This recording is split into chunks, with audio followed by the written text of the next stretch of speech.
네, 당신의 초이스 유창호입니다. 브레이크 페달을 떼버린 우리 증시입니다. 지금 매일같이 같은 이야기를 전해드리고 있죠. 6월 들어서 단 하루도 내려오질 않습니다. 오늘 장은 한마디로 이렇게 정리를 해보겠습니다. 만기일에도 코스피 또 신고가, 7거래일째 상승 랠리입니다. 자, 그렇죠. 이 또라는 말을 자꾸만 반복해서 하게 되는데 코스피도 코스닥도 매일같이 상방으로만 뻗어갑니다. 특히나 오늘은 선물옵션 동시 만기일이었기 때문에 변동성에 대한 경계감이 분명히 있었거든요. 자, 그럼에도 불구하고 오장에 확실히 좀 흔들리는 면이 있었지만 결국은 양대 시장 상승으로 장을 마치게 됩니다. 7거래일째 상승 랠리를 이어갔습니다. 자, 상승의 마침표에 대한 우려감보다도 이제서야 대상승의 초입이다. 이런 기대감이 점점 커져가는 우리 시장이죠. 자, 이런 시장 속에서 오늘도 두 분의 전문가를 모셔보고 시장의 특징주와 추천주 꼽아보고요. 내일장도 전망해 보도록 하겠습니다. 자, 당신의 초이스 지금부터 출발합니다. 자, 그러면 먼저 오늘 전문가 두 분부터 소개를 해드릴 텐데요. 주식회사 플래처의 김덕호 대표, 해운솔루션의 이정호 팀장과 함께하겠습니다. 네, 오늘 두 분 안녕하십니까? 안녕하세요. 네, 반갑습니다. 네. 자, 그러면 두 분이 꼽는 시장의 특징주와 추천주부터 알아보도록 하겠습니다. 전문가의 더블 초이스부터 살펴보겠습니다. 특징주 두 종목, 그리고 추천주 두 종목까지 네 종목을 띄워주시죠. 자, 오늘의 네 가지 종목입니다. 오늘장 주인공격인 종목들이 바로 눈에 띄고 있죠. 원전 대장주인 두산 에너빌리티, 그리고 남북 경협주를 대표해서 아난티도 보이고요. 둘 다 신고가 종목들입니다. 그리고 만만치 않게 강세를 이어가는 조선 쪽이죠. 세진중공업과 함께 상대적으로 좀 익숙하지 않은 종목일 수 있습니다. 엔터 관련주인 노머스까지 나와 있습니다. 자, 그러면요, 일단 두 분이 가지고 온 특징주부터 알아보도록 하겠습니다. 자, 두 분이 어떤 종목을 갖고 오셨는지 특징주 확인해 보겠습니다. 자, 먼저 김덕호 대표의 특징주는 아난티, 남북 경협주죠. 자, 그리고 이정호 팀장의 특징주는 원전 대장주 두산 에너빌리티입니다. 자, 먼저 김덕호 대표님, 아난티네요. 대량 거래를 동반한 이 급등세를 펼쳤습니다. 신고가 기록이 나왔고요. 오늘 경협주가 참 돋보였죠. 네, 일단 오늘 이제 특징주로 이제 두산 에너빌리티도 같이 소개됐는데 네. 워낙 많이 우려먹었기 때문에 제가 오늘 좀 양보를 했습니다. 그렇죠. 많이 하셨죠, 대표께서. 그래서 이제 원전주 같은 경우에는 사실 오늘 이슈가 원전주, 경협주인데 되게 어떻게 보면은 남북 경협주 같은 경우에는 이제 이재명 대통령께서 이제 더불어민주당 후보 당 대표 시절부터도 이제 어떤 북한과의 어떤 완만한 외교를 추구를 해야 된다라는 이제 반들이 많다 보니까 대선 이후에 이제 남북 경협주가 한번 갈 것이다 이런 얘기들은 굉장히 많이 있었어요. 근데 예. 저는 일단 아난티 같은 경우에는 제가 이 종목을 가져온 이유는 일단 아난티가 작년도 실적을 보신 분들은 아시겠습니다만은 영업이익률이 마이너스 99.7%입니다. 마이너스 99.7이요? 잘못 들은 게 아니라 정말 그 마이너스 99.7%입니다. 그러니까 말도 안 될 정도로 영업이익률이 지금 낮다라는 걸 아마 깜짝 놀랐을 건데. 자, 이게 사실 이제 이런 효과들이 나오는 건 이제 기재 효과인데 요거는 제가 조금 이따 말씀을 드리도록 하겠고요. 예. 우선 이제 이 아난티를 비롯해서 사실 이제 우리가 흔히 말하는 남북 경협주들의 거의 대부분이 이제 실적이 그렇게 굉장히 막 좋느냐 그렇지는 또 않습니다. 네. 그러니까 이제 어떻게 보면은 테마성에서 움직이는 이런 촉발되는 섹터가 바로 이 남북 경협주인데 일단 오늘부터 해서 이제 대북 확성기가 지금 중단이 되죠. 근데 예. 전국적으로 이제 대북 확성기가 사실은 이제 40개 정도 있기는 합니다만은 여기서 이제 나머지 가동되는 것도 이제 중단을 하자라고 얘기가 나왔어요. 어떻게 보면은 이게 이제 앞으로 남북 경제 협력의 어떤 또 시발점이 되지 않겠느냐, 서로 첫걸음을 떼지 않겠느냐 이렇게 얘기를 하시는 분도 계실 것 같은데 저는 이 결정이 북한 주민들이 좀 아쉬워할 것 같아요. 네. 우리나라 케이팝들을 이제 못 듣게 됐잖아요. 아하. 네, 그래서 저는 이게 좀 아쉬워질 거라고 좀 생각을 하는데 대신 이제 우리나라 국민들도 마찬가지로 좀 안일할 수 있는 게 뭐냐면은 일단 철책 근방에 있는 그러니까 전방 지역에 살고 계시는 이제 국민분들께서는 사실 북한도 굉장히 좀 질이 안 좋은 확성기를 틀고 막 이상한 막 곡소리 내고 막 이렇게 하니까 얼마나 밤마다 불안하겠어요. 그렇죠. 그러니까 이런 어떤 심적인 부분에서는 해소가 많이 될 수 있을 거라고 저는 보고 있습니다. 근데 여기서 재밌는 건 뭐냐면은 이 아난티뿐만 아니라 우리가 이제 대북 경협주를 볼 때 사실 대북 경협 얘기만 나오면은 무조건 상한가 가고 다음 날까지도 또 연이어 계속 상한가 이렇게 올라갔어야 되는데 네. 오늘 장 초반에 대비를 했을 때에 비하면은 조금 주가가 많이 좀 흔들리고 있어요. 근데 이런 모습을 좀 보인다는 것은 지금 최근에 어떤 북한의 외교적 포지션이 지금 많이 바뀌었습니다. 네. 2023년도에 김정은 국무위원장이 당시 이제 윤석열 대통령께서 이제 집권을 하면서 북한에 대한 강경 외교책을 이제 많이 꺼내들었죠. 그러다 보니까 동족 관계를 떠나선 적대 국가다 이렇게 지금 발언을 했었거든요. 그때 김정은 국무위원장이 그렇게 얘기를 했었는데 올해 5월 22일부터 해가지고 이제 한국, 그러니까 한국에 대한 표현을 괴뢰 혹은 남조선이라 쓰지 말아라고 지금 지칭을 했어요. 되게 이상한 표현이죠. 예. 그러니까 이 말의 취중을 들어보면은 뭔가 한국과 우호적인 관계를 맺으려나 뭐 이렇게 해석을 할 수도 있을 것 같은데. 그렇죠. 긴장감을 더 늘리지 않기 위한. 그렇죠. 근데 저는 오히려 이게 긴장감의 문제를 떠나서 지금 북한 자체가 이제 북한만의 김씨 정권을 유지를 하기 위한 어떤 실질적 외교를 하겠다라고 보여져요. 그러니까 그동안 혈맹이라고 매겨졌던 중국과의 관계도 지금 단절을 하고, 그렇죠. 오히려 지금 러시아와 지금 협력을 강화를 하고 있잖아요. 이런 면에서 봤을 때 이제 한반도에 있는 이 삼천리 땅을 말 그대로 북한 입장에서도 저 남한 괴뢰 정부 저거 미국한테 조종당하고 있는 나라야. 우리가 반드시 통일해야 돼. 이런 게 아니라 그냥 남한이 아니라 그냥 쟤네 한국이고 우리는 조선이야. 이렇게 지금 구분을 짓고 있다는 거예요. 그러다 보니까 저는 이 경협이라고 하는 것이 과거처럼 뭔가 이제 민족끼리 같이 협력해서 뭔가 새로운 경제 주체로서의 역할을 합시다. 이런 거는 이제 거의 없었다 봐요. 그런 의미에서 봤다고 했을 때 오늘 뭐 아난티라든가 이런 것들이 장 막판까지 아직 장 막판까지 끝까지 상한가를 고집하지 못했다라는 거는 그만큼 의미가 좀 약해졌다는 거죠. 이전과는 좀 다르다. 그렇죠. 그래서 저는 오히려 아난티를 비롯해서 많은 기업들이 지금 과연 내일까지 갈 것인가? 내일까지 간다 하더라도 과거에 이제 문재인 대통령 시절 당시 이제 남북과의 어떤 협력을 이제 강조했던 시간의 분위기처럼 돌아갈 수 있을까라고 봤을 때는 저는 좀 쉽지는 않을 거라고 봐요. 그때 너무나 강했는데 그건 없다 이제. 그렇죠. 이제 북한의 자체적으로 스스로 입장을 바꿔버렸기 때문에 그런 거죠. 그래서 저는 이제 오히려 지금 시점에서 봤을 때 그러면 아난티라는 기업에 좀 더 초점을 둬서 보자라고 좀 말씀드리고 싶어요. 근데 이 아난티가 아까 제가 잠깐 언급드린 것처럼 영업이익률이 마이너스 97%예요. 이거 깜짝 놀랐습니다 듣고. 그러니까 이게 사실 어떻게 이런 일이 있었냐 하는데 이 아난티라는 기업의 매출이 어디서 나오는가를 보시면 알 수 있습니다. 아난티는요. 분양 매출 굉장히 의존율이 높아요. 그러니까 호텔을 경영하고 리조트를 경영하는데 문제는 뭐냐면 이 호텔을 빌려주는 겁니다. 그러니까 전세 자금을 받는 게 매출의 끝인 거라고 생각하면 돼요. 부동산으로 치면은 집 아파트 주인인데 아파트 단지를 갖고 있어요. 근데 아파트 단지에 분양이 한 번에 들어온 거예요. 그게 2023년도에 기장 빌라주드 아난티가 이제 분양 매출이 엄청나게 뛰어나다 보니까 너무 뛰어났던 거예요. 그래서 기저효과가 너무 커져 버렸는데 문제는 이미 지금 여기 분양돼 있어. 자, 전셋집 다 차 있는데 내가 아파트 주인이라고 해서 이 사람들 뭐 퇴거시키고 할 수 있나 없나요? 2년 동안은 아무것도 못 하죠. 못 하잖아요. 그러니까 이게 지금 이게 매출이 지금 안 나온 거예요. 그러니까 매출도 안 나오고 영업이익도 만들기가 쉽지 않다. 이렇게 되는 상황인데 저는 그래서 지금 앞으로 그러면 아난티에 대해서 해석을 어떻게 되냐. 지금 오늘까지도 주가는 사실 대북 경협에 대한 이슈가 있지만은 북한의 아난티가 뭐 건물 지을 수가 있습니까?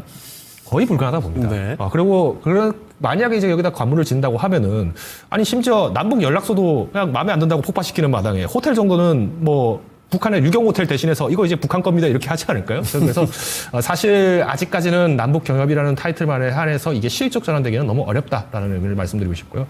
특히 오늘 이제 거래량이 지난 52주 동안의 거래량을 대비했을 때 뭐 거의 52주치 거래 물량을 거의 한 번에 털어냈다라고 볼 수 있을 것 같아요. 그런 의미에서 본다면은 저는 오늘 좀 과감한 매도를 하시는 게 맞지 않을까라고 말씀을 드리겠습니다. 대북 확성기 중지 지시 관련해서 경협주들이 오랜만에 솟구쳐 올랐습니다. 그런데 과거의 그 황금기를 기억해서는 지금은 좀 안 되겠다. 경계감도 말씀을 같이 해주셨네요. 아난티 특징주였고요. 이번엔 이정호 팀장의 특징주입니다. 팀장님, 두산에너빌리티입니다. 꺼지지 않는 원전주. 특히 대장주인 두산에너빌리티는 대단한데요. 오늘 장에서도 정말 대단하게 올라가지 않았나라고 생각이 드는데 원전 관련해가지고 호재가 어제도 나왔고 오늘도 나와주면서 계속적으로 기대감을 충분히 만들어가고 있지 않나라고 생각이 들고 있는데요. 어제 나왔던 호재는 미국에서 2030년까지 원전 관련해가지고 10기를 착공을 하겠다라는 계획이 발표했었는데 그 부분에 있어서 오늘 장에서도 또한 한 번에 더 호재가 나왔던 부분이 뭐냐. 미국의 원전기업 오클러와 한수원의 기술 제휴 MOU가 체결했던 부분이 부각이 됐던 부분도 있고 오클러가 이제는 뭐 알래스카의 그 원전기지를 더 건설하겠다 뭐 이런 얘기가 나오면서 더욱더 가파르게 올라갔다라고 여겨지고 있습니다. 근데 이 원전의 상승세가 계속적으로 이뤄질 거냐 라고 본다면 저는 계속적으로 나갈 가능성이 높지 않나라고 생각이 들고 있어요. 2025년이 어떻게 보면 원전의 턴 어라운드가 될 수 있는 충분한 기회가 될 수 있는 연도가 되지 않았나라고 생각이 들고 있고 기존에 원전은 어떻게 보면 국내 그리고 유럽 뭐 이렇게만 계속적으로 얘기했던 부분이 이제는 미국까지도 넘어가고 이제 중동 그리고 동남아 베트남까지도 계속적으로 확산되는 모습세가 나오고 있는데 이건 다 누가 뭐래도 AI 시대가 되고 있지 않나라고 생각이 들고 있고 어차피 나중에 전기차가 더 확산이 될 가능성도 있는데 이런 부분에 있어서 어떻게 보면 전기 소모나 이런 부분이 더욱더 늘어날 가능성이 높다라고 생각이 들고 있습니다. 그런 부분에 있어서 두산 에너빌리티가 왜 계속적으로 각광을 받고 있냐라고 본다면 미국의 굴진 원전 관련 회사에 투자를 했던 모멘텀, 테라파워랑 뉴스케일 파워나 이런 기업들에 투자했던 모멘텀도 충분히 있고 지금 원전 하면은 두산 에너빌리티인데 가스터빈 관련해가지고 수주 모멘텀이나 이런 부분이 계속적으로 남아있는 부분이 크다라고 볼 수가 있어요. 그걸 어떻게 보면 주가에서 방영이 되고 나서 이렇게 계속적으로 올라가고 있다라고 여겨지고 있는데 저는 어떻게 보면 신규 매수 관점으로는 두산 에너빌리티는 지금은 이제는 조금 늦은 감이 있지 않나라고 여겨지는 부분이 있고 나머지 종목들 원전 관련해가지고 안 갔던 종목들 우리기술이나 직투파워 그리고 환전기술 이런 종목들도 오늘 장에서 다 올라가줬던 모습도 나왔는데 이런 종목들 오늘 장에서 올라갔던 중소형주 종목들을 조금 더 지켜본다라고 본다면 충분히 상승기에는 있지 않나라고 생각이 들고 있고 이 원전은 수준 모멘텀이 계속적으로 살아있는 부분이 있는 만큼 저는 어떻게 본다면 이번 연도뿐만 아니라 내년도 더욱더 좋아질 가능성이 높지 않나. 꼭 조선과 방산의 상승 초기의 모습을 보여주고 있는 것 같아요. 그렇기 때문에 여기서 지금 체코 원전 수주 관련해가지고 수혜를 받는 업종들이 계속적으로 폴란드나 아니면 중동, 사우디 이쪽에서 수주 모멘텀이 나올 때마다 다시 한 차례씩 올라갈 가능성이 있기 때문에 계속적으로 지켜보자라고 말씀을 해드리겠습니다. 네. 자, 오늘의 특징주는 두산 에너빌리티를 꼽아주셨지만 이제는 그동안 못 갔던 다 작은 종목들도 원전주 공략을 해볼 수가 있겠다는 점 힌트도 주셨네요. 자, 오늘의 특징주 간단히 좀 요약을 해보겠습니다. 일단은 김덕호 대표가 갖고 온 특징주는 아난티였습니다. 남북 경협주로 오늘 부각이 됐는데 이쪽 앞으로 지난번에 있었던 경협주의 황금기만큼의 상승을 기대해보기는 어렵다는 점 오히려 이제는 매도를 생각해 보시는 게 현명하겠다는 점도 같이 한번 꼭 기억을 해주시면 좋겠고요. 자, 그리고 두 번째 이정호 팀장의 특징주는 원전 대장주입니다. 두산 에너빌리티 오늘 또 신고가를 썼죠. 이 원전주 그렇지만 두산 에너빌리티를 지금 보기보다는 앞으로는 새로 올라갈 수 있을 만한 다른 종목들도 눈여겨볼 필요가 있겠습니다. 원전 내년까지도 앞으로 장기간 길게 볼 수 있을 만한 종목들이 되겠네요. 자, 이렇게 특징주 살펴드렸는데요. 잠시 뒤에는 이 두 분과 함께 여러분의 종목들을 또 진단해 드립니다. 지금 바로 종목 진단 신청 미리 받겠습니다. 02-325-8200으로 전화로 요청을 해주셔도 되고요. 유튜브 채팅창에 종목명, 매수가, 비중 이렇게 남겨주시면 되겠습니다. 망설이지 마시고요. 지금 바로 편하게 종목 진단을 요청해 주시죠. 자, 그러면 이번에는 두 분의 추천주 그리고 가격 전략까지도 한 번에 챙겨보도록 하겠습니다. 자, 먼저 오늘 네 종목 같이 한번 좀 띄워주실까요? 자, 앞서 특징주로 아난티와 두산에너빌리티를 살펴드렸고요. 남아있는 종목은 조선과 엔터의 대결이군요. 조선 기자재 관련주로 잘 알려진 세진중공업과 함께 새내기주이자 엔터 관련주죠. 노머스가 남아있습니다. 둘 다 주가 수준은 최근에 신고가 부근에서 움직이고 있는 모습이죠. 자, 그러면요. 두 분의 초이스입니다. 두 분이 갖고 오신 추천주 지금부터 확인해 보겠습니다. 자, 먼저 김덕호 대표의 추천주는 노머스 엔터 관련주고요. 그리고 이정호 팀장의 추천주는 바로 조선 관련주 세진중공업입니다. 자, 먼저 그러면 김덕호 대표님, 시청하시는 분들이 좀 낯설어하는 분들이 있는 그런 종목일 것 같습니다. 노머스 추천 포인트는 뭔가요? 일단 노머스 같은 경우에는 이제 작년 11월에 이제 상장을 했습니다. 그래서 사실 이제 엔터주들 중에서는 이제 중소형 엔터사들을 기점으로 한 엔터테크 기업이라고 볼 수 있을 것 같고요. 특히 이제 공연이라든가 티켓 매출, 그리고 이제 굿즈, 앨범 판매, 그리고 이제 응원봉이라든가 이런 거를 이제 다 매출 관리를 하고 있으면서요. 또 이제 팬덤 관리를 하는 서비스인 이제 프롬을 운영을 하고 있습니다. 그러다 보니까 사실 우리가 엔터주가 지금 많이 대세다라는 얘기들은 다 들으셨을 거예요. 근데 거의 대부분이 이 엔터주 얘기가 나오면은 어디만 가냐면은 빅4만 갑니다. 네. 그러니까 하이브, YG, 그렇죠. SM, JYP 이쪽만 간다 이렇게 얘기를 많이 하시는데 제가 이 노머스라는 기업을 좀 굉장히 재밌게 보는 이유는 앞서서 제가 잠깐 소개드렸던 이 노머스의 그 사업 자체가 사실은 이제 대형사들을 제외하면은 중소형 엔터사들과 이제 연예 기획사들 같은 게 좀 쉽지가 않아요. 이거를 이제 처리를 해주는 어떻게 보면은 수주를 받고 있는 것인데 이 노머스가 굉장히 재밌는 게 작년 11월에 이제 모집을 했던 그 경위가 이 IPO 흥행 실패라는 것에 타이틀을 좀 안고 있어요. 그래서 사실 지금 주가가 많이 올라왔다 하시는 분들도 굉장히 많은데 지금 이 주가는 많이 올라왔다의 개념이 아니라 그냥 이제 정도 주가 회복했다라고 밖에 저는 보지가 않아요. 그 원인이 보통 이제 IPO를 하게 됐을 때는 이제 기존 주주들이 어떻게 보면은 내가 지금 갖고 있는 주식 팔아야 되잖아요. 그러니까 이제 구주를 섞어서 이렇게 상장을 시키는데 예.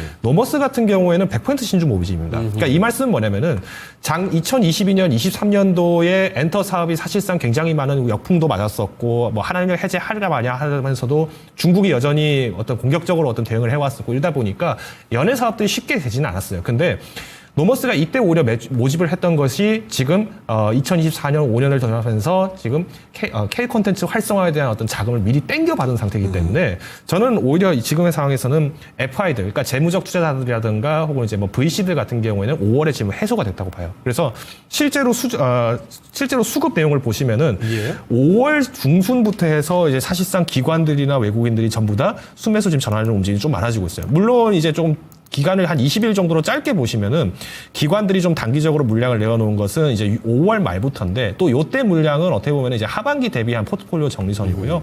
사실상 121선 정도를 본다라고 했을 때는 지난 2월 이후와 5월 이후에 좀 물량들이 많이 나오면서 외국인 기관들도 여전히 긍정적으로 보는 기업이라고 볼 수 있을 것 같습니다. 그래서 저는 일단 이번에 1분기 영업 실적이 발표됐을 때 뭐 영업이익이 385%가 늘었다고 해요. 네. 근데 별로 저는 놀라지는 않았습니다. 그만큼 이제 엔터 사업들이 많이 위축이 됐던 게 2023년도 4년도였던 거예요. 그래서 이번에 이제 해외 순방이라든가 투어들 그리고 공연 활성화 등이 지금 예고가 되어 있기 때문에 저는 뭐 지금 현재 우리나라 정부에서 이제 지원을 하고 있는 뭐 한류 열풍 시장을 이제 300조 시장 규모를 만들겠다는 뭐 이재명 대통령께서 이제 공약처럼 예. 뭐 여전히 잘 뛰고 있는 기업에게 날개까지 달아준다는 면에서 봤을 때 뭐 목표 주가는 뭐 36,000원까지도 6개월 정도 기간을 잡고 접근해 보시면 좋을 것 같습니다. 손절 가격은 26,000원 제시를 드리겠습니다. 네.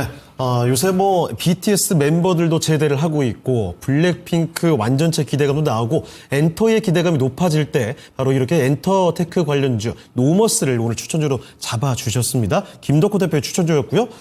이번에는 이정호 팀장님. 역시 뭐 주선주 쪽도 전혀 쉬지를 않네요. 조선주도 좀 쉬면 들어가지 네. 했는데 없어요, 기회가. 이제 다 쉬었다라고 생각이 들고 있습니다. 어허. 요즘 시장이 워낙 좋기 때문에 조선주 관련해가지고 수급이 조금 더 졌다라고 생각이 드는데 그런 부분이 이제는 조금 더 차츰차츰 나와지고 있다라고 생각이 들고 있어요. 그중에서 왜 세진중공을 갖고 왔냐라고 본다면 조선 관련 기자재 종목들이 너무 많습니다. 뭐 대표적으로 뭐 피팅 종류를 본다라고 보면 성강밴드나 태강 둘 중에 어떤 걸 사야 되지? 막 이렇게 고민하시는 분들도 있고 뭐 본행제 관련해가지고 한국카본이나 동성화이텍 이 종목을 사야 되냐 이렇게 고민하시는 분들이 있는데 LNG 탱크 관련해가지고는 이 세진중공업밖에 없다라고 말씀을 해드리고 싶어요. 그만큼 글로벌적으로 1위 독보적인 지위를 갖고 있다라고 말씀해드리고 싶고 이 부분이 엄청난 고수익성이다라고 말씀을 해드리고 싶은데 이 탱크 인도 물량이 계속적으로 늘어나고 있다라고 말씀을 해드리고 싶습니다. 부분이 지난해 9척, 이번 연도에 20척을 예상하고 내년에는 30척 정도로 예상하는 부분이 있습니다. 그렇게 본다라면 폭발적인 영업이익이나 이런 부분이 더욱더 올라갈 가능성이 높다라고 생각하는 부분이 크고 그런 부분이 이제는 주가에서 어떻게 본다면 그런 부분이 부각이 되고 한 차례 올라줬다라고 생각이 들고 있는데 여기서 추가적으로 더 올라가도 조선 관련 종목들은 이상이 없다라고 생각이 들고 있어요. 기존에 나왔던 매출이나 이런 부분이 더 올라가고 그런 부분이 다른 회사들보다 영업이익이 높다는 거는 많은 수주를 받을 때마다 더욱더 부각이 될 가능성이 높기 때문에 저는 어떻게 본다라면은 지금 고점의 부분인데도 충분히 들어가서 수익 볼 자리는 있다라고 생각이 들고 있고 조선 관련 종목들은 다들 고점에 있습니다. 하지만 고점에서 계속적으로 갱신을 했던 모습 저번 달보다 높고 이번 달 고점이 높고 저저번 달보다 이번 달 고점이 높은 만큼 계속적으로 신고가 갱신을 하는 종목들 지금 장세에서 어떻게 본다라면 다른 테마나 다른 업종들이 강세가 보이면서 조선이 조금 더 주춤을 했던 모습가 나왔는데 지금쯤 모아가야 이제 한국과 미국의 관세협정이나 이런 부분이 어느 정도 매듭이 지어질 때 요 조선 종목들이 가장 수혜를 많이 볼 가능성이 높다라고 생각하는 부분이 있기 때문에 저는 지금부터 이제 조선을 좀 모아가자라고 말씀을 해드리겠습니다. 예. 자, 그러면 가격 전략은 어떻게 볼 수 있을까요? 가격 전략 같은 경우에 진입가는 11,900원 정도에 진입했으면 좋겠다라고 말씀해드리고 싶고 목표가는 14,000원, 손절가는 10,000원을 제시하겠습니다. 네, 알겠습니다. 자, 이렇게 해서 두 분의 추천주까지 가격 전략까지 한번 정리를 해봤습니다. 한 번 더 요약해서 전해드리도록 하죠. 김덕호 대표의 추천주 바로 엔터테크 관련주 노머스였습니다. 실적 봐줘주고 있고요. 한알령 해제 기대감으로 인해서 엔터주뿐만 아니라 요즘 중국 관련된 종목들이 다 괜찮은 모습 보여주고 있죠. 거기에다가 K엔터 정책 수에 대한 기대감까지 더해서 이 종목 아주 긍정적인 면을 볼 수가 있겠습니다. 매수가는 다음 장 시초가에 목표 가격은 36,000원까지, 손절가는 26,000원으로 제시를 해주셨고요. 자, 그리고 이정호 팀장의 추천 종목은 바로 조선입니다. 세진 중공업을 가지고 오셨거든요. LNG 탱크 글로벌 1위입니다. 여기 뭐 경쟁도 딱히 없습니다. 아주 고민 없이 들어갈 수 있을 만한 조선 기자재 관련된 종목으로 볼 수가 있겠고요. 특히 이 조선 기자재 종목들 중에서도 높은 영업이익률을 강점으로 갖고 있습니다. 매수 가격은 11,900원 이하에서 고민해 보시고요. 목표 주가 14,000원, 손절가는 10,000원을 잡아주시면 좋겠습니다. 자, 이렇게 전문가 두 분의 선택지를 여러분께 알려드렸습니다. 이 두 분의 선택지 어느 게 더 끌릴지 여러분 유튜브 채팅창에 자유로운 의견 남겨주셔도 좋겠고요. 자, 그럼 이번에는 시청자의 초이스 시간입니다. 여러분이 갖고 있는 종목들 진단을 하나씩 도움 드리도록 하겠습니다.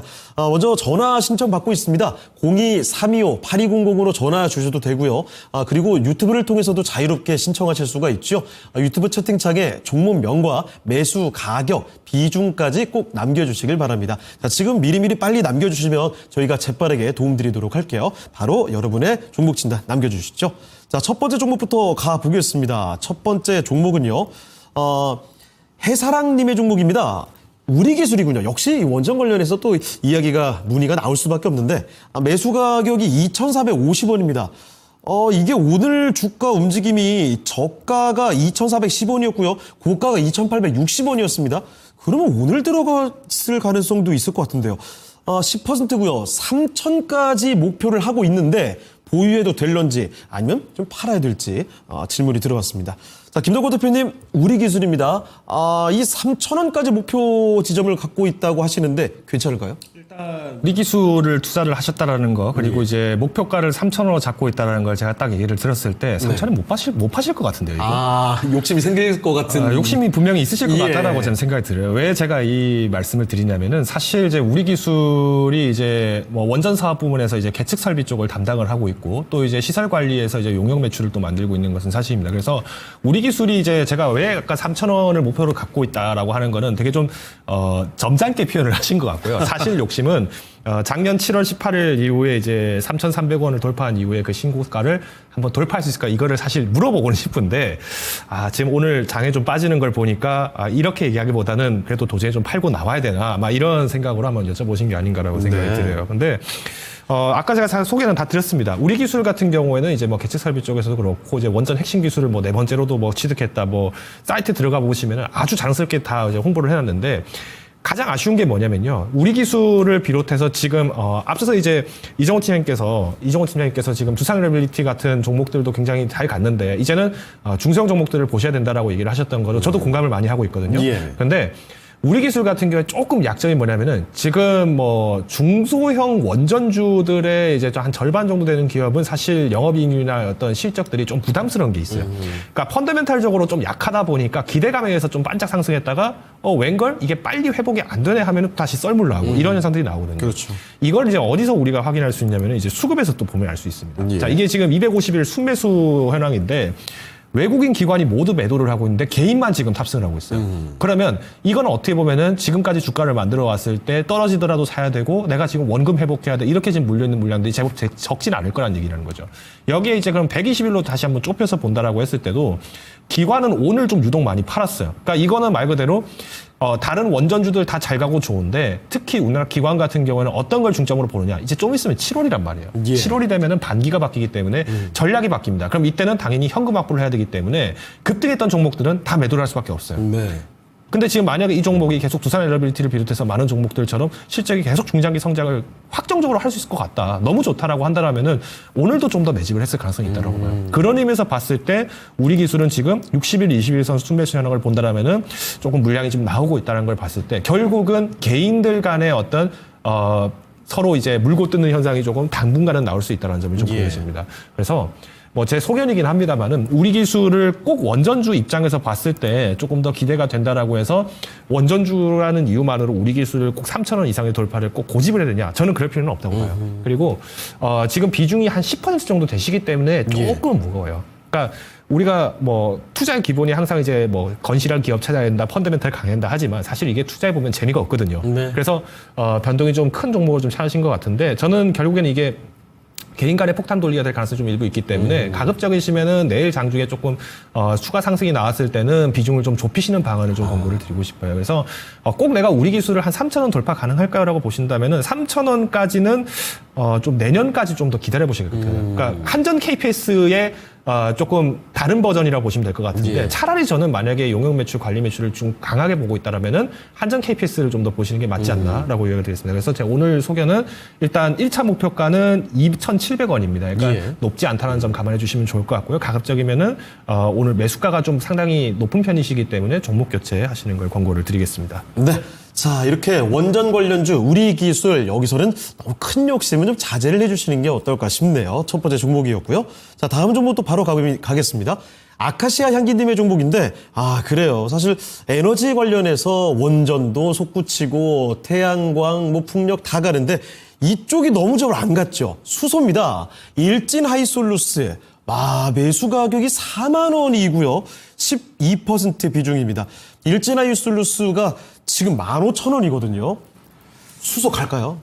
수소 정말 제일 못 가고 있는 에너지 섹터지 않나라고 생각이 들고 있는데 일진 하이솔루스 같은 경우도 정말 타격이 많이 컸다라고 생각이 들고 있어요. 이 회사 같은 경우는 다들 알다시피 수소 탱크 관련해가지고 현대차에 납품하는 모습도 나왔는데 수소차가 많이 팔리면 많이 팔릴수록 이 일진 하이솔루스한테 더욱더 일정이나 모멘텀을 더욱더 받는 가능성이 있는데 지금 전기차도 잘 안 팔리는 시점에서 수소차가 많이 팔리냐라고 본다면 아니지 않나라고 생각이 들고 있습니다. 그만큼 조금 안 좋은 흐름 속에서 주가도 정말 바닥까지 떨어졌다라고 생각이 들고 있는데 저는 여기서 어느 정도 손절을 해도 괜찮지 않을까라고 생각이 들고 있는데 손절을 못할 가능성이 높다라고 생각이 들고 있어요. 그렇기 때문에 아예 묻어두고 지금 에너지 정책 관련해가지고 뭐 태양광이나 뭐 원전이냐 뭐 풍력이나 계속적으로 나오고 있는 만큼 이 수소 관련해가지고 한 차례는 더 올라갈 가능성은 있지 않나라고 생각이 드는데 생각보다 상단의 풀을 봤을 때는 전 2만 원 선까지는 무난하게 올라갈 수는 있다라고 생각이 들고 있습니다. 그렇기 때문에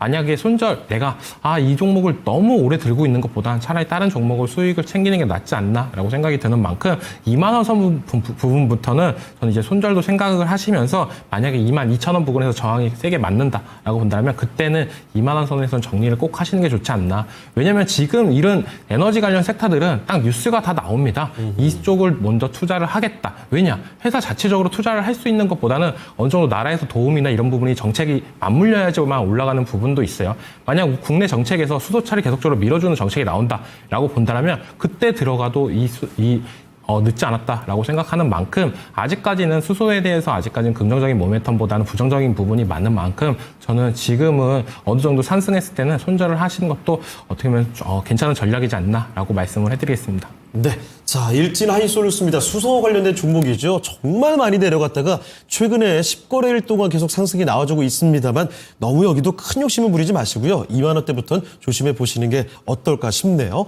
자, 수소 관련된 얘기가 오랜만에 나오다 보니까 유튜브 채팅창에서도 관련된 이야기 잠깐 나오고 있습니다. 아로하님, 현대차 수소로 당분간 간다고 하니까 갈 것 같은데요. 라는 개인적인 의견도 보내주고 계시네요. 자, 고고의 사장님 함께 해주고 계시고요. 자, 종목 진단 요청은 많이 좀 들어오고 있는데 계속해서 여러분의 종목들 남겨주시죠. 저희가 발빠르게 종목들을 진단해 드립니다. 자, 다음 종목으로 가보겠습니다. 이번에는 앤디킹님의 종목인데요. 이 종목 진짜 오랜만에 보네요. 신도리코입니다. 사무용 기기 관련된 종목인데 매수 가격이 56,600원이고요. 10% 비중입니다.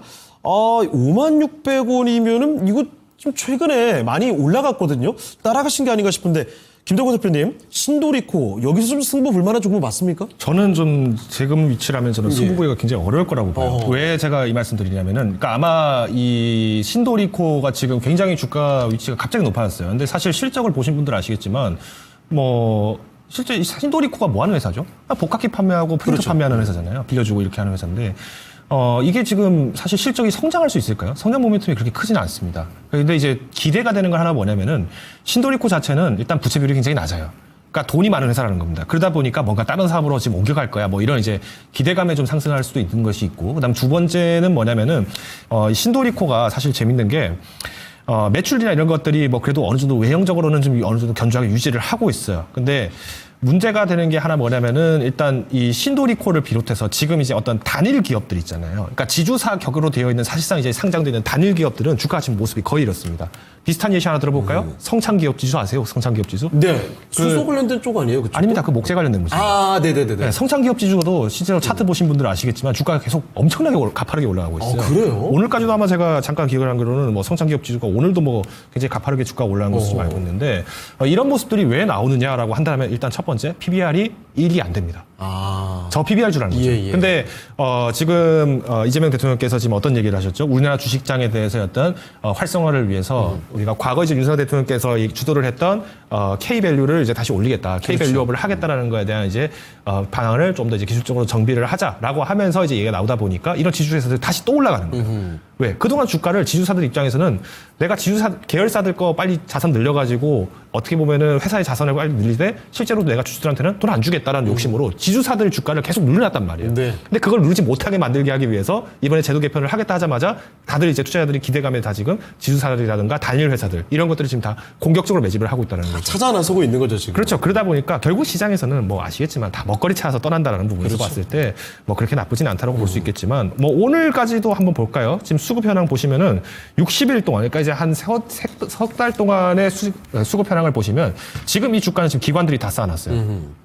기관들이 다 쌓아놨고 개인하고 외국인들 같은 경우 좀 빠져나가고 있어요. 이걸 예. 차트를 좀 늘려보더라 하더라도 기관들 같은 경우에는 사실 이제 신도리코라는 기업이 어떻게 보면은 이제 고용 노동 환경이 굉장히 좀 긍정적으로 바뀌고 근로 환경이 바뀌게 되면은 채용이 활성화되고 그럼 당연히 사업이 활성화되면서 어떤 복합기라든가 이런 매출들은 사실 가치주처럼 따라온다. 인프라다. 인프라 기업이다. 이렇게 지금 해석을 했었을 것 같아요. 예. 근데 지금 우리나라의 어떤 취업난이라든가 이런 것들이 아직 정확하게 해소가 되지는 않았었고 여전히 이제 기대감에 의해서 주가가 먼저 발동을 하는 격이기 때문에 이 매출을 과연 지금 이번 분기에서 달성을 했던 것처럼 전년 대비 지금 영업이익률 같은 경우는 지금 반토막이 넘게 지금 줄어들었어요. 근데도 불구하고 이거를 우리가 과연 이제 다음 분기 그 다음 분기까지 계속 이어질 수 있겠냐 쉽진 않을 거라 보거든요. 그래서 저는 오늘 조금 이 방송 보시는 시청자분께는 좀 죄송한 말씀이지만은 이 기대감에 의한 붐에 의해서 접근을 하신 것까지는 좋을 수 있는데 지금 시기 자체가 좀 많이 늦은 감이 있어요. 그리고 하반기가 됐을 때 네. 신도리코를 비롯해서 지금 단기적으로 한 달 내에 지금 이렇게 급등했던 종목들 같은 경우에는 기관들이 언제든지 공매도 칠 수 있고요. 언제든지 외국인들이 빠져나갈 수 있습니다. 그래서 저는 오늘 좀 가급적이시면은 내일장이라도 좀 종목 교체를 하시는 게 바람직하다라고 말씀을 드리겠습니다. 네. 자, 신도리코 살펴드렸습니다. 최근에 많이 좀 올랐습니다만 이게 또 언제 빠질지 모릅니다. 리스크를 안고 가시기보다는 조금 다른 종목으로 승부 보시는 게 어떨까 싶네요. 매도의 의견을 더 두셨습니다. 자, 이렇게 종목 진단 살펴봤고요. 다음 종목으로 또 바로 가보죠. 이번에는 졸파고 TV님의 종목입니다. 동국제강인데요. 9,870원에 7%입니다. 이 정도면 현재 주가와 거의 차이가 없는 수준이죠. 실적 개선으로 단타, 약수의 목표로 들어왔습니다. 전략 부탁드립니다. 동국제강으로 단타 짧게 보고 계시네요. 자, 그러면 이종호 팀장님, 동국제강 이거 짧게 승부만 하는 괜찮은 종목입니까? 승부는 볼 수 있다라고 생각이 들고 있습니다. 왜냐하면 4월달 들어와서 철강, 알루미늄 관세가 25%에서 50%까지 늘어났던 부분이 있는데 예. 이제 우리나라 본격적으로 관세 협상이나 이런 부분이 나올 때 이런 부분이 줄어들 가능성이 높다라고 생각이 들고 있어요. 만약에 줄어든다라면 주가는 당분간 계속적으로 랠리가 나올 가능성이 있는데 그만큼 철강 업종들이 안 좋았고 그런 부분이 호재가 나올 경우에 갑작스럽게 받으면서 올라갈 가능성은 충분히 있지 않나라고 생각이 드는데 여기서 근데 악재가 또 추가적으로 나온다라면 그때 좀 빠질 가능성은 있습니다. 근데 저는 한 번 정도는 승부를 봐도 괜찮다라고 말씀해드린 부분이 4월 달에 관세가 늘어나면서 빠졌던 부분을 지금은 어느 정도 메꿨습니다. 근데 우리가 느끼는 부분이 생각보다 안 떨어졌네? 근데 만약에 여기서 관세가 개선이 되는 여지가 나온다라고 봤을 때는 그때부터는 진짜 본격적으로 실적 개선이나 이런 부분이 나올 가능성이 높기 때문에 그때 이제부터는 조금 더 지켜볼 시기가 오지 않았나라고 생각이 들고 있고 예. 차트도 딱 지금 딱 박스권에 딱 안착이 돼 있다라고 생각이 들고 있어요. 박스권 상당한 고점 부분에 있는 부분이 있는데 우리가 다들 알다시피 이렇게 박스권이 계속적으로 왔다 갔다 하다가 이 부분을 강력하게 돌파를 해준다면 그때부터는 추가적인 상승세가 나올 가능성이 높기 때문에 저는 지금 자리에서는 한 번 정도는 도전도 해봐도 괜찮지 않을까. 밑으로 빠질 경우에는 한 10%에서 15%, 20% 이 정도까지인데 만약에 여기서 올라간다면 저는 14,000원 그 이상까지도 볼 수 있는 자리가 되지 않았나라고 생각하는 부분이 있기 때문에 철강 관련주들은 지금부터 슬슬 조금 더 유익 있게 봤으면 좋겠다. 아니면 뉴스를 체크해 보면서 뉴스를 보면서 따라가도 저는 괜찮은데 무조건 근데 요즘 시장이 조금 들고 가다가 좀 악재가 나오거나 호재가 나왔을 때 올라가는 만큼 저는 조금 보고 들어가는 것도 괜찮지 않을까라고 생각이 들 정도로 시장의 유동성이 너무 많습니다. 맞아요. 원전 관련해가지고 호재 뉴스가 나오고 나서 그 다 보고 나서도 오늘 장 초반에 들어가도 충분히 수익을 볼 수 있는 기회가 나온 만큼 저는 어떻게 본다면 이게 호재가 나올 거야 하면서 지금 막 들고 가시는 것보다는 저는 차라리 철강 관세나 이런 부분이 낮춰질 때 확인하고. 그때 보고 들어가도 괜찮지 않을까. 왜냐 그때 만약에 동국제강이 대장이 되면 좋겠지만 대장이 안 되고 그렇죠. 다른 종목들이 더 상승세가 높게 올라가 준다라고 본다면 그 종목들이 더 수혜가 받을 가능성이 있기 때문에 저는 어떻게 본다면은 이 호재 때문에 그 관세 맞추는 거 호재 때문에 들어가시는 것보다는 보고 들어가자라고 말씀을 해드리겠습니다. 네. 자, 철강은 업황도 불안했고요. 최근에 관세에 관련된 우려가 좀 더 커서 고전을 좀 했습니다만 이제부터는 잘 풀어갈 가능성을 다시 한번 또 언급해 주셨죠. 자, 그런데 동국제가 말고 다른 종목들도 같이 한번 두루두루 살펴보시면서 대응하시면 어떨까 싶네요. 자, 종목을 하나 더 가봅니다. 이번에는 서유한님의 종목인데 갖고 계신 종목이 아니고요. 매수 문의가 들어왔습니다. 이거 최근에 AI 소프트웨어 중에서 가장 돋보였던 종목이죠. 솔트룩스입니다. 일단 김동국 대표님, 솔트룩스가 단기간에 거의 2배를 띄워놓고 오늘 10% 내렸단 말이죠. 그래서 지금 매수를 고민하고 계시는 것 같은데 이거 바로 여기서 또 솟구칠 수 있나요? 글쎄요, 저는 솔트룩스를 비롯해서 뭐 자연어 처리, 그리고 이제 인공지능, 이제 AI 서포터라든가 이런 서비스들을 하는 기업들 중에서 거의 대부분이 지금 실적이 안 좋다 보니까 쏠림 현상이 나올 때는 주가 폭동이 좀 크다라는 거는 늘 네. 강조를 많이 드려요. 그래서, 뭐 한글과 컴퓨터도 그랬었고, 뭐 폴라리스 오피스, 뭐 플리토 이런 많은 기업들이 최근에 이제 주가가 다시 반등을 하는데 저는 항상 이제 매수를 만약에 고민을 한다라고 했을 때 어떤 비중으로 매수를 하실지를 좀 항상 곁들여 줬으면 좋겠어요. 그러니까 내가 이 종목이 뭔가 잘 가는 것 같으니까 한 번 정도는 내가 발을 한번 담아보고 싶은데 여기서 이제 얼마나를 할 것인가 굉장히 중요하거든요. 근데 지금 이 솔트룩스 같은 경우에도 사실 따지고 보면은 주가 자체로 봤을 때 우리가 굉장히 매력적이다. 뭐 최근에 이렇게까지 올라가는 종목들이 잘 없었는데도 불구하고 오늘까지도 연일 이제 계속 좋은 움직임을 보이니까 못 잡은 것이 너무 아쉽다라는 생각이 좀 드실 것 같은데. 예. 저는 오히려 지금 솔트룩스를 비롯해서 지금 AI 관련주 소프트웨어들 같은 경우에는 조금 호흡을 좀 가다듬은 상태에서 접근을 하시는 게 맞다라고 봐요. 그러니까 무리하게 우리가 추격 매수를 급하게 할 필요는 없거든요. 일단 솔트룩스가 6월 5일자에도 그랬었고 뭐 그 전일자에도 그랬었고 마찬가지로 주가가 지금 올라가는 것이 이게 지금 제가 띄워놓은 거를 지금 5분봉으로 제가 한번 보여드릴게요. 5분봉으로 보시면은 변동이 확실하게 실합니다. 그러니까 이제 장 기산 전부터 해서도 굉장히 변동이 심하고 이제 장 막판까지는 사실상 이제 주가가 조정된 이후에 이제 거래가 없다 보니까 대체 거래소는 마감에서는 거의 큰 변동이 없었는데 지금 이게 어떤 문제가 발생을 하냐면은 솔트룩스가 갖고 있는 어떤 펀더멘탈 자체를 대변하지는 못하고 있어요. 지금 보시는 게 지금 제가 띄워놓은 것이 바로 솔트룩스 지금 재무제표를 지금 제가 띄워놓은 상태인데 전년도 대비해서 지금 매출 같은 경우에 계속 성장을 하고 있어요. 근데 아쉬운 점은 일단 연간 매출 같은 경우에는 이제 연간 영업이익 같은 경우나 단기 손익 같은 경우는 계속 지금 적자가 좀 누적이 되고 있는 상황이거든요. 예. 아직까지는 그래도 부채 비율이 상당히 낮기 때문에 뭐 주가에 대해서 어떤 부양력은 여전히 좀 일부 남아있다라고 볼 수 있겠지만 여기서 만약에 추가 상승을 한다라고 본다면은 저는 이 6만 원 선 돌파가 됐을 때는 거의 이제 어떤 기대감이 넘어서 이제 버블 정도가 됐을 때에 조금 더 추가적으로 연일 폭발적으로 좀 나오지 않을까라고 보고 있어요. 그래서 저는 차라리 만약 솔트룩스를 비롯해서 많은 기업들 중에서 굳이 내가 AI 소프트웨어 쪽, 특히 이제 AI를 결합한 어떤 LLM 처리라든가 이런 것들을 좀 내가 고민을 하고 있다라고 한다면은 저는 뭐 플리토로 교체를 해보시는 것도 좋을 것 같아요. 플리토 같은 경우에는 상대적으로 일단 영업을 이제 적자 폭을 지금 이제 올해부터 지금 해소를 하고 있는 상황인데, 작년 말군요. 작년 3분기부터 지금 해소를 하고 있는데, 보시는 것처럼 영업이익률이 지금 굉장히 많이 훼손됐던 것을 지금 많이 만회를 하고 있어요. 그리고 부채 비율 같은 경우는 상당히 또 낮은 편이고요. 예. 특히 이제 여기서 주목을 하셔야 될 거는 플리토는 지금 언어 시스템을 이제 번역 시스템을 어디다 하고 있냐? 서울에 있는 관광 안내소에다가 지금 다 배치를 하고 있어요. 그리고 지금 이제 편의점들에도 마찬가지로 지금 발을 뻗는 것을 지금 준비를 하고 있거든요. 이러면서 봤을 때 실제 우리나라 경제가 활성화되고 또 이제 번역이 당장 필요한 뭐 해외 법인들 같은 경우에서의 매출들이 계속 이어져 나오는가 이걸 확인하셔야 되는데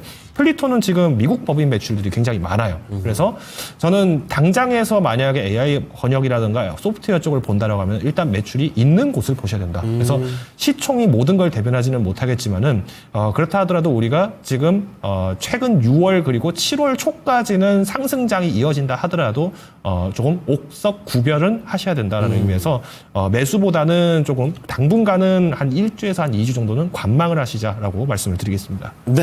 자, 솔트룩스 정말 대단한 폭발력을 보여준 종목이긴 한데 지금은요 당장 매수가 아니라 관망하면서 좀 지켜볼 필요가 있겠네요. 다른 종목에 대한 힌트도 간단히 전해주셨으니까 이 내용 기억해 주시죠. 자, 그러면 종목 진단을 하나 더 가보도록 하겠습니다. 이번에는 전화가 들어와 있거든요. 바로 받아보죠.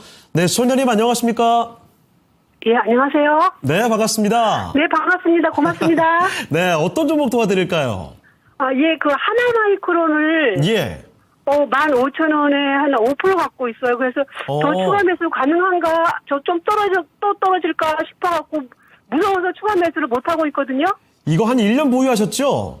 네, 맞아요. 알겠습니다. 그러면은 추가 매수 가능성 한번 여쭤보겠습니다. 예, 감사합니다. 네. 자, 네. 그러면 이정호 팀장님, 하나마이크론을 갖고 계시는데 한 1년 정도 갖고 계셨대요. 불안해가지고 안 가니까 추가 매수를 고민하시는 것 같은데 추가 매수 지금 괜찮을까요?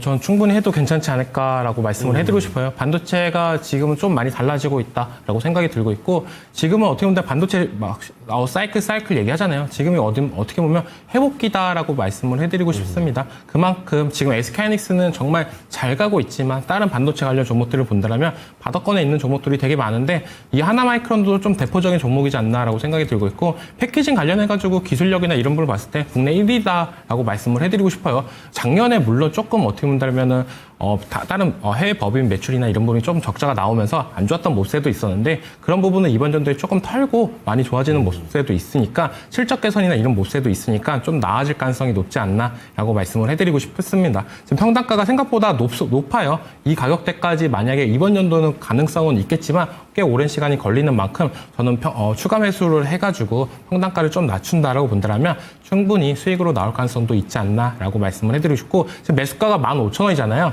예. 추가 매수도 해도 괜찮다고 말씀해드린 게 비중이 5%밖에 안 들어갔기 때문에 여기서 5%만 더 들어가신다라고 본다면 평단가가 한 13,000원 부근대로 팍 떨어질 가능성이 있습니다. 그렇게 본다면 저는 목표가를 다시 한번 15,000원 부분 진입하셨던 단가까지도 충분히 가능성이 있으니까 노리시면서 갔으면 좋겠고 이제부터는 하나마이크론 같은 경우 실적이 나올 때마다 주가가 한 차례씩 올라갈 가능성이 있다라고 말씀을 해드리는 부분이 반도체가 2분기부터 실적 개선이나 이런 부분이 나온다라고 하잖아요.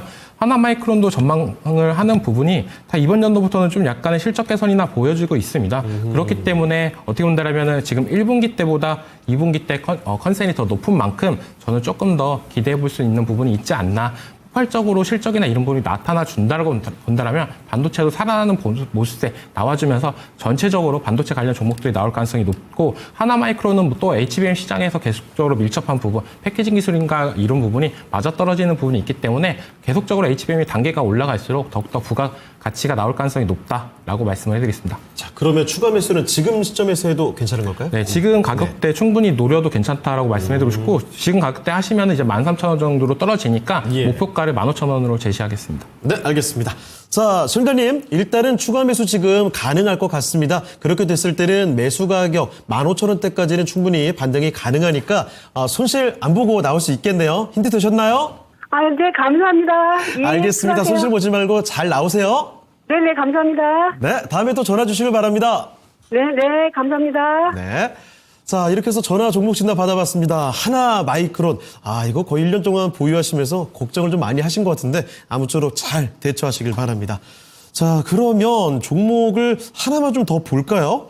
이번에는 좀 간단하게 좀 보도록 하겠습니다. 시간 관계상. 이선미님의 종목인데, 화장품 대표주입니다. 실리콘투죠. 51,000원에 5%. 오늘 급락이라 걱정이 좀 됐네요. 지금이라도 팔아야 될까요?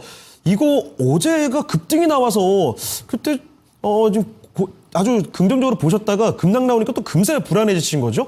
자, 김덕호 대표님, 실리콘투 어제 급등, 오늘 또 급락입니다. 이거 어떻게 대응하면 좋을까요? 뭐 당연히 이제 올랐으니 파는 사람들이 있겠죠. 네. 그러니까 저는 이제 가능하시면 이 실리토콘2를 지금 이제 하루 만에 지금 투자자분도 지금 걱정되신 거잖아요. 그러니까 네. 5만 천 원에 매수를 하셨다는 거는, 그러니까 5만 천 원대 매수를 하셨다는 거는 사실 어떻게 보면 어느 정도 이제 어깨 정도 위치에 올라왔는데 조만간 한 번 정도 더 주가가 갈 수 있다라는 기대감이 산 거예요. 근데 시간이 좀 빨리 왔어요. 네. 그러니까 실리콘2 같은 경우에도 그렇고 많은 화장품주들 그리고 비만 치료제 여기에 더 나가서는 뭐 우리가 이제 뭐 보톨리움 톡신, 그러니까 보톡스주 이런 것들이 주가가 좀 하루 정도 빠르게 치고 올라왔을 때는 그 다음날 좀 차익 매물이 강하게 나오는 편이에요. 근데 네. 중장기적으로는 당연히 우리가 K뷰티 산업에 대해서는 충분히 성장성이 있기 때문에 입증이 가능하지만 저는 일단 여기서 마음이 졸이셨다라는 걸 좀 체크를 했을 때 시청자분께서 가능하면은 조금 비중을 더 가볍게 하시더라도 오히려 6만 천 원 정도의 목표가를 잡고 다시 한번 도전해 보시는 게 어떨까라고 말씀을 드리고 싶어요. 그래서 요거는 이제 성향 차이죠. 그러니까 지금 오늘 별것도 없는데 왜 이렇게 급락 나왔습니까? 이렇게 얘기하시면은 사실 주식 투자 못 해요. 네. 갑자기 자다가도 주가가 네. 떨어지기도 하고요. 열심히 했는데도 주가 안 올라갈 때도 있습니다. 근데 이유를 못 찾는 경우도 많아요. 그렇죠. 근데 이제 저는 이제 오늘 시장 같은 경우에는 아까 이제 앵커님께서 말씀하신 거와 마찬가지로 지금 급등이 너무 빨리 나왔어요. 그리고 다른 주식들도 많이 있는데 특히 이제 실리콘2가 다른 화장품주들에 비했을 때는 어제 좀 많이 급등 현상이 나왔기 때문에 저는 오늘 정도는 좀 쉬어가는 개념에서 주가 조정이 나왔다 보시면 될 것 같고요. 가능하시면은 이제 이런 마음 졸이는 투자를 하시기 위해서 급한 마음에 추격 매수 하시기보다는 지금도 저평가되어 있는 종목들이 굉장히 많으시니까 좀 고민을 해보시면서 교체를 하신 걸 좀 권고를 드리겠습니다. 그래서 일단 1차 목표가는 6만 천 원이고요. 예. 기간은 6개월로 잡으시면 좋을 것 같습니다. 익절가를 좀 말씀을 드리면은 지금 5만 천 원이시기 때문에 저는 5만 2천 원 선까지는 일단 계속 관망해 보셔도 좋을 것 같다 말씀을 드리겠습니다. 네, 실리콘2 화장품까지 살펴드렸습니다. 자, 종목 진단은 오늘 여기서 마무리를 해보겠고요. 이번에는 증권통 AI 뉴스 정리를 해보겠습니다. 박예지 캐스터와 함께하겠습니다. 증권통 AI가 선정한 오늘의 뉴스입니다. 선물옵션 동시 만기일에도 불구하고 코스피가 7거래일 연속 상승 랠리를 이어왔습니다. 미국 재무장관이 향후 달러 기반 스테이블 코인의 시가총액이 2조 달러로 성장할 수 있다는 전망을 합리적이라고 평가했습니다. 이재명 대통령이 내일 용산 대통령실에서 5대 그룹 총수와 함께 경제인 간담회를 가집니다. 미국 원전기업 오클로가 한국수력 원자력과 MOU를 체결했습니다. 먼저 첫 번째 뉴스입니다. 새 정부 출범 이후 날아오른 코스피가 어느새 3,000피를 목전에 두고 있습니다. 선물옵션 동시만기일의 영향으로 지수 상단이 다소 제한됐지만 7거래일 연속 오름세를 이어온 건데요. 증권가에서는 단기 수급 쏠림 현상을 고려할 경우 코스피가 3,000포인트를 넘어설 것이라는 전망을 내놨습니다. NH투자증권 김병현 연구원은 한국 자본시장에 대한 디스카운트 해소와 외국인 투자자들의 빠른 순매수 유입으로 코스피가 후행 PBR 0.82배에서 1배 수준으로 상승했다고 밝혔습니다. 김 연구원은 향후 법안 통과 속도와 내용, 추가 대기 법안의 현실화 여부에 따라서 코스피가 3,000포인트를 오버슈팅하여 선행 PBR 1.01배까지 도달할 가능성도 있다고 설명했습니다. 또한 현 시점에서 코스닥의 기대 수익률이 코스피 대비 높은 상황이라고도 분석을 했는데요. 단기적인 조정 속에서도 코스닥 시장에 대한 관심을 유지할 필요가 있음을 시사했습니다. 이어서 다음 뉴스입니다. 미국 스콧 베선트 재무장관이 향후 달러 기반 스테이블 코인의 시가총액이 2조 달러를 넘어설 수 있다는 전망에 대해서 매우 합리적이라고 평가했습니다. 지난 3월 말 기준 스테이블 코인의 시가총액은 2,373억 달러로 1년 전보다 2배 가까이 급성장했는데요. 헤지펀드에서 외환 분야를 전문으로 했던 베선트 장관은 스테이블 코인이 달러의 기축통화 지위를 강화해 줄 것이라는 입장을 재차 확인했습니다. 한편 국내에서도 이재명 정부의 출범과 함께 원화 스테이블 코인의 제도화 논의가 본격화되고 있는데요. 통화 주체인 한국은행과 여당은 방향에는 공감하지만 방법에는 차이를 보이고 있습니다. 한국은행은 중앙은행이 통제하고 은행권을 중심으로 점차 확대하자는 주의지만 여당은 민간 발행을 촉진하기 위한 법안을 발의하며 계속해서 속도를 내고 있습니다. 이어서 다음 뉴스입니다. 이재명 대통령이 내일 용산 대통령실에서 삼성과 SK, 현대차, LG와 롯데 등 5대 그룹 총수와 경제 6단체장과의 경제인 간담회를 가집니다. 취임 후 첫 경제인들과의 회동으로 알려졌는데요. 이 대통령이 민생 회복과 경제 살리기에 주력하겠다고 밝힌 만큼 이번 간담회에서 경제계의 협력을 당부할 것으로 보입니다. 그러나 재계에서는 부담이 크다는 반응도 적지 않은데요. 대통령실이 민주당과 함께 기업 반발이 큰 상법 개정안과 노란봉투법 등 법안 처리에 속도를 내고 있어 이와 관련해 기업 총수들에게 협조 요청을 할 수 있기 때문인 것으로 풀이되고 있습니다.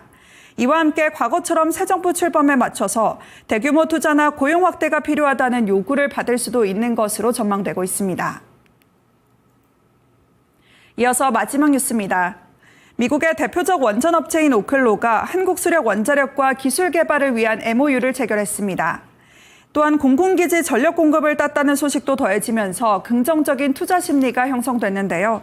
간밤에는 오클로가 30%가량 폭등한 데 이어서 국내 원전주도 오늘장에 강세를 보였습니다.